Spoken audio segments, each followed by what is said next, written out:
Hello and welcome to 4 Colour Reactions. I'm Led Sharp and I hope you're all safe.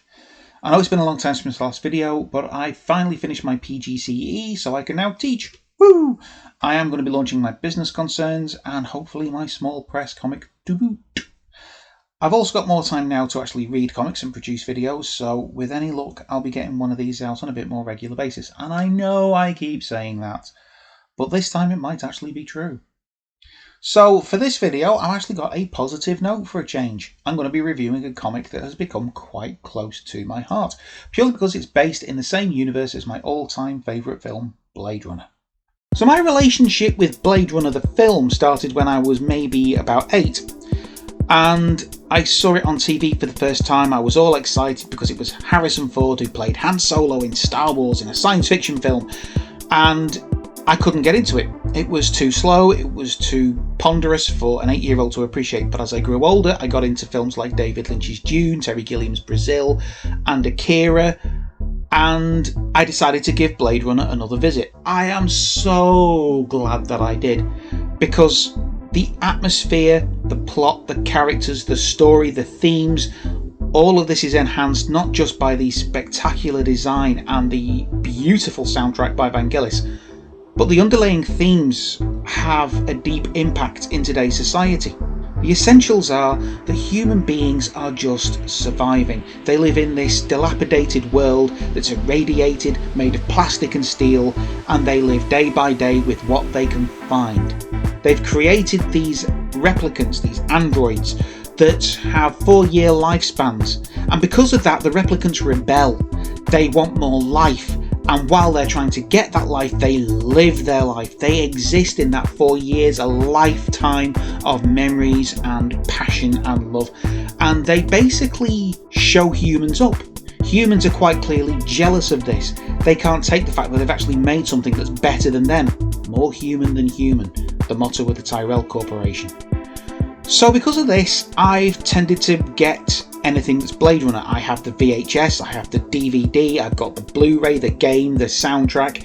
I never managed to lay my sticky mitts on the original Marvel comic, although that is something I am pursuing. But when Titan Publishers released Blade Runner 2019 in 2020, I was overjoyed. I actually bought it in floppy issues, and that's not something I do that much anymore. Written by Michael Green and Mike Johnson, with art by Andreas Guinaldo, colours by Marco Lesco. Blade Runner is set in the same universe round about the year 2019, just after the events of the film. And whilst I did get it in floppy, I actually read it all in one go, including the free Comic Book Day edition. Thank you so much, Tim, for that. The best part about Blade Runner is simply the fact that it does what Blade Runner 2049 did. It expands on the universe. It looks at the setting of the Blade Runner film through different lenses. So you're getting more of this world, but you're getting more of this world. For example, the lead character Ash, the Blade Runner, actually goes off-world, which is something we never see in the films. We see different types of replicant with different implications as to what that means, with different motivations for our Blade Runner, who in this instance is quite clearly motivated to go after replicants. While it's very definitely Ash's journey of redemption, she starts out as a very, very hostile Blade Runner, and by the end of the story you sympathise with her. She has a cause that's worthy, and she realises as well that it's better to live than to just survive. The other characters in the book are not neglected, they're all fleshed out. There's some very memorable characters, namely another Blade Runner called Hythe.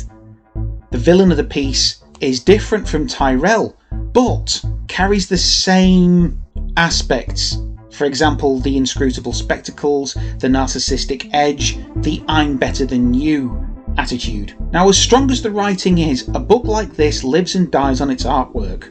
The line work carries the colours beautifully. Everything is married to deliver a fresh take on the Blade Runner world that is both familiar, comfortable, yet fresh.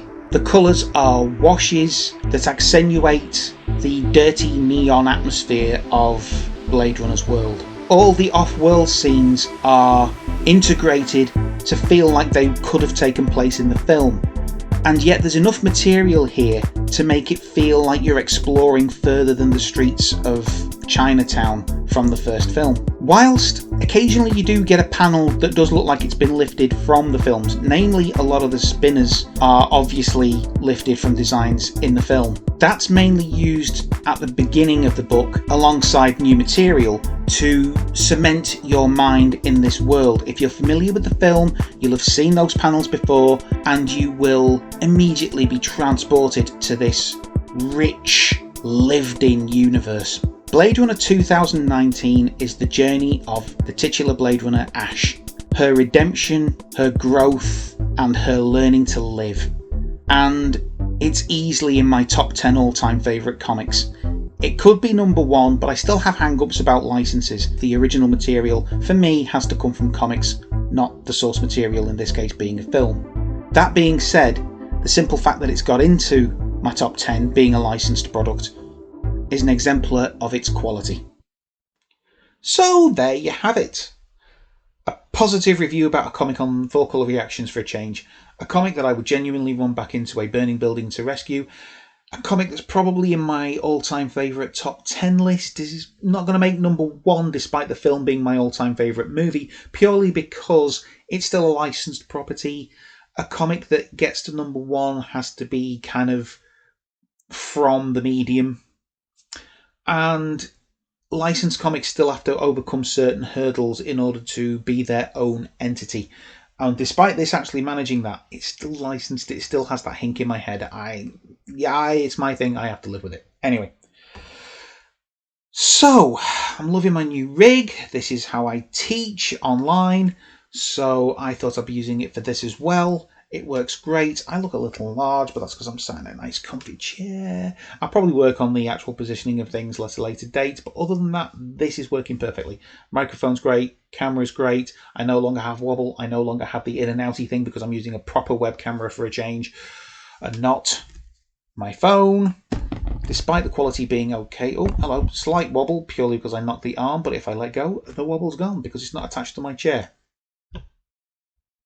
So there you go. God, never mind. I probably could do some 4-Colour Alchemy stuff next, just to get past that. Other than that, this has been a joy to do. And stay safe and have fun reading comics.